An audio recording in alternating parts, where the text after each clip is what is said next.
स्वागत है दोस्तों हमारे चैनल पे जिसका नाम है फाइनल डिकोड। कुछ दिनों से एक न्यूज बहुत सभी लोगों के सामने वो न्यूज आया है कि पेरू में एलियन देखा गया है। पेरू में विलेजर्स के ऊपर अटैक किया है एलियंस ने। क्या ये सही बात है? क्या सच में एलियन लोगों ने पेरू के जो विलेजर्स उन लोगों पर अटैक किया है? तो आज का टॉपिक हम लोग डिकोडिंग करते हैं। क्या सच में एलियन लोग थे जिन्होंने पेरू के विलेजर्स के ऊपर अटैक किया? क्या ये सच बात है या इसके पीछे कोई मिथ है? जानने के लिए हमारा वीडियो को अंत तक देखिए। देखिए 13 अगस्त का न्यूज है कि इस पेरू अंडर एलियन अटैक। क्या पेरू पे अटैक हुआ है एलियन लोगों का?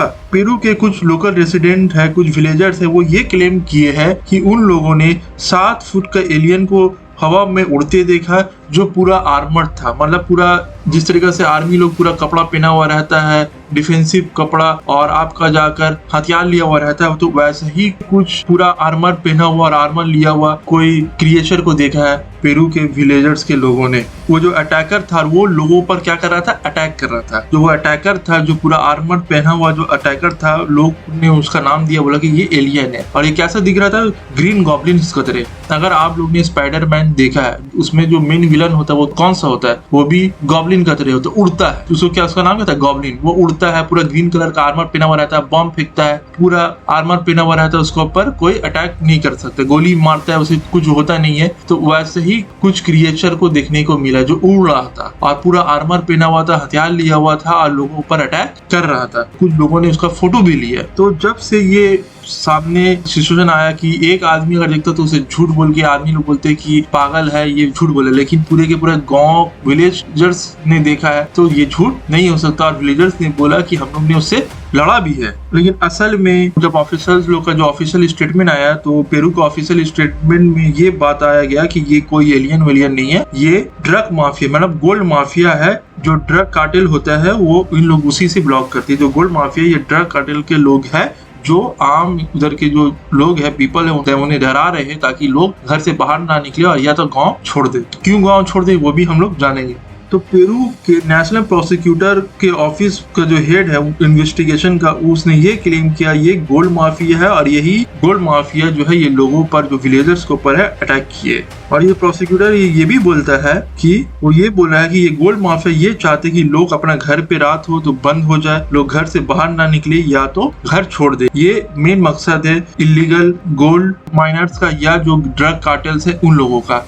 क्यों ऐसा है? क्योंकि मैं अभी आप लोगों को बता देता हूँ ताकि लोग के अंदर खौफ हो जाए एलियन लोग का। क्योंकि एलियन के बारे में आप सब जानते हैं कि ये एक आउटर स्पेस क्रिएचर है जो इंसान का दुश्मन है। बहुत सारा मूवी में भी दिखाया गया एलियन के बारे में। वो क्या करता है? लोग उसे डरेंगे। क्यों? क्योंकि आप उसे मार नहीं सकते हैं, आप उसे लड़ नहीं सकते, तो क्या करिए, आप जगह छोड़ दीजिएगा। तो यही मकसद है आपका जाकर खौफ पैदा करना लोगों का दिल में, ताकि लोग गाँव छोड़ दे या घर के अंदर पैक हो जाए। और ये जो अटैकर था ये जेट पैक, ये जो कपड़ा पहना हुआ पूरा जेट पैक जैसा कपड़ा पहना हुआ था। और ये जो आपका जाकर इंसिडेंट हुआ ये पेरू का एक नदर्न प्रोविंस है, नॉर्थ साइड में है पेरू का। वहाँ एक नदी है, ये पूरा जो गांव है पूरा जंगल से घिरा हुआ है और यहाँ एक नदी है जिसका नाम है नैनी रिवर। और ये नैनी रिवर जो है ये ईस्टवर्ड फ्लो करता है और ये अमेजोन रिवर में जाता है, फिर वहां से अटलांटिक ओशन में बह जाता है। और ये नैनी रिवर फेमस है कि यहाँ पर जो सिल्ट है इसमें सिल्ट का साथ साथ गोल्ड भी आता है। कि मैं आपको बता दूं कि बहुत सारा गोल्ड माइनिंग का प्रोसेस होता है। एक प्रोसेस होता है जमीन का अंदर खोद के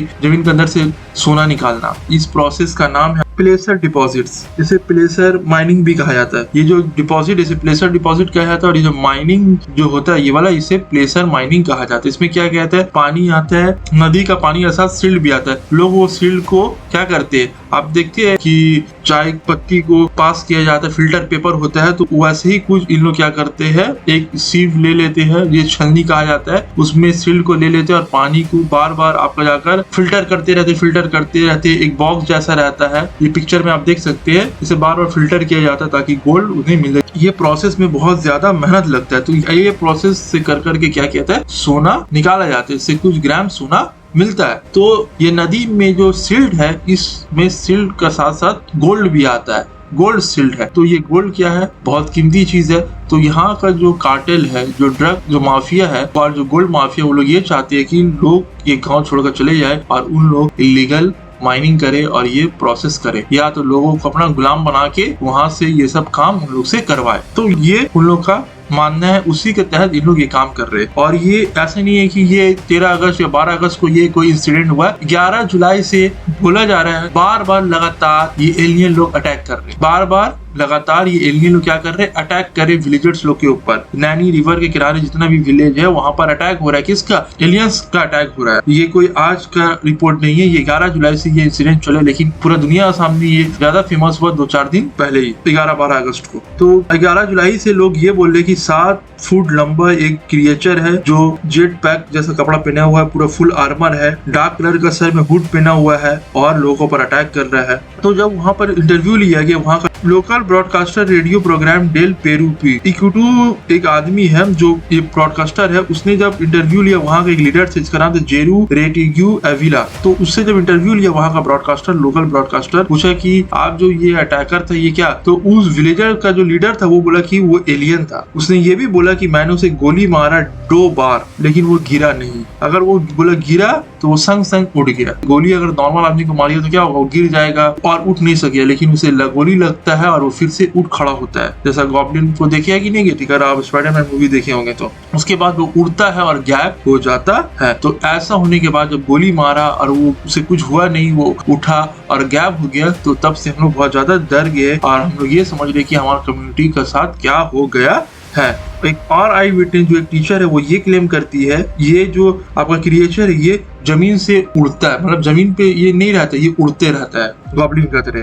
देखिए जो भी हो, कार्लोस कैस्ट्रो क्विंटेनेलिया जो प्रोसिक्यूटर है वो जब इन्वेस्टिगेशन कर रहा था उसने ये क्लैरिफाई किया ये कोई एलियन फेलियन नहीं, ये अटैकर है जो टेक्नोलॉजी का इस्तेमाल करके उड़ रहा है और लोगों का दिल में एलियन का खौफ पैदा करा रहा है और लोगों पर अटैक कर रहा है। यही इंफॉर्मेशन है, यहीं तक हम लोग ने जो बात सामने आया है। अभी और भी इंफॉर्मेशन चल रहा है, और भी इंफॉर्मेशन मिलेगा तो मैं बताऊंगा कि आखिर क्या होता है। लेकिन ये आप समझ के चलिए जो साउथ अमेरिका है यहाँ पर ड्रग्स का बहुत ज्यादा आपका जाकर तादाद है, यहाँ पर माफिया लोग बहुत है, गोल्ड माफिया बोलिए, ड्रग माफिया बोलिए, बहुत है। और साउथ अमेरिका भले गरीब कंट्री है, अफ्रीका भी बहुत गरीब कंट्री है, साउथ अमेरिका भी, लेकिन आप एक बात जान लीजिए यहाँ पर जो मिनरल से बहुत ज्यादा पाया जाता है। जो कंट्री में मिनरल जहाँ पाया जाएगा वहाँ पर लोग ज्यादा उस देश पे लोग क्या करेंगे, ललचाई हुई नजर दिखाएंगे। वहाँ का जो असल लोग असल गरीब रहेंगे, बाहरी लोग आकर वहाँ पर अटैक करके वहाँ का जो रिसोर्सेस उसे कैप्चर कर लेते। यही काम वहाँ के कार्टेल लोग भी कर रहे हैं। तो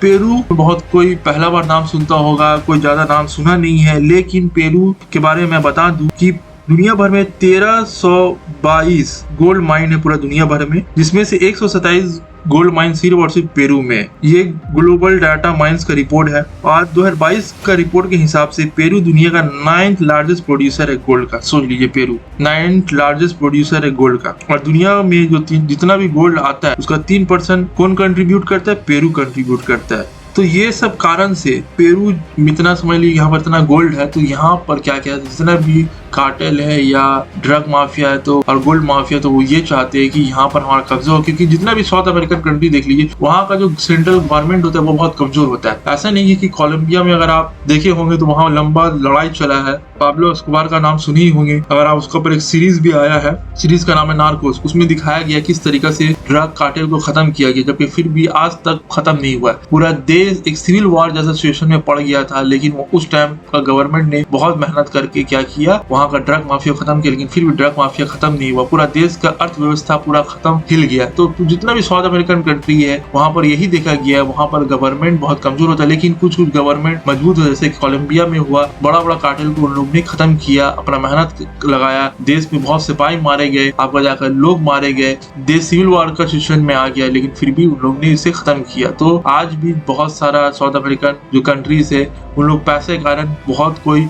मिले हुए भी रहते हैं आपका जाकर कार्टेल लोगों के साथ। वो नहीं चाहते क्योंकि देश का हालत अवस्था खराब रहता है, फॉरेन लोग भी उन लोगों का मदद नहीं करते, इसलिए नाम यूरोपियन लोग बोलते हैं, लेकिन खुद यूरोपियन लोग भी उन लोगों को भी क्या चाहिए, फायदा चाहिए, मुनाफा चाहिए, तो उन लोग भी जेन्युइनली कोई मदद नहीं करते। तो वहाँ का जितना भी गवर्नमेंट है उन लोग कभी भी बढ़ चढ़कर हिस्सा नहीं लेते, लोग खुद का डिफेंस खुद करते। जो लोग जिनका गवर्नमेंट का तरफ से सही से बैकअप सपोर्ट नहीं होगा तो उन लोगों का दिल में कोई भी अननोन क्रिएचर का तरफ से खौफ और दर्द बैठाया जा सकता है आसानी से। और कोई और कंट्री में ये होता तो ये बात बहुत बड़ा हो जाता और अब तक इसके लिए बड़ा बड़ा मिशन भी लॉन्च हो जाता, लेकिन पेरू में हुआ इसके लिए कोई बड़ा मिशन अभी तक हम तो मैंने सुनने में नहीं मिला है। सिर्फ इतना बोला गया कि वो लोग एक अटैकर कोई नहीं है, बस गोल्ड माफिया है। ऐसा बता रहे हैं कि लग रहा नॉर्मल बात है, लेकिन अगर सच में गोल्ड माफिया ही है और जहां तक ऐसे गोल्ड माफिया ही है तो उन लोग क्यों लोगों पर अटैक कर रहे हैं, आके क्यों ऐसा कर रहे हैं और गवर्नमेंट क्या स्टेप उठा रहा है। तो और भी बहुत कुछ जानने को आप लोगों को मिलेगा। मैं आप लोगों के साथ और भी बहुत अच्छा सीरीज लाने वाला हूँ जहाँ पर मैं पूरा वर्ल्ड के बारे में अच्छा से इंफॉर्मेशन दूंगा और ये पूरा दुनिया कैसे काम करता है, किसका पीछे कौन है, ये सब के बारे में भी और भी वीडियोस लाऊंगा जहाँ पर आप लोग जियो पॉलिटिक्स का समझ अच्छा हो। आप लोग वो मत देखिए जो दुनिया आपको दिखा रहा है, आप लोग अंदर तक जाइए और हर चीज को देख कर भरोसा पर मत कर लीजिए। दोस्तों हमारे साथ जुड़ने के लिए शुक्रिया। Thanks for watching friends.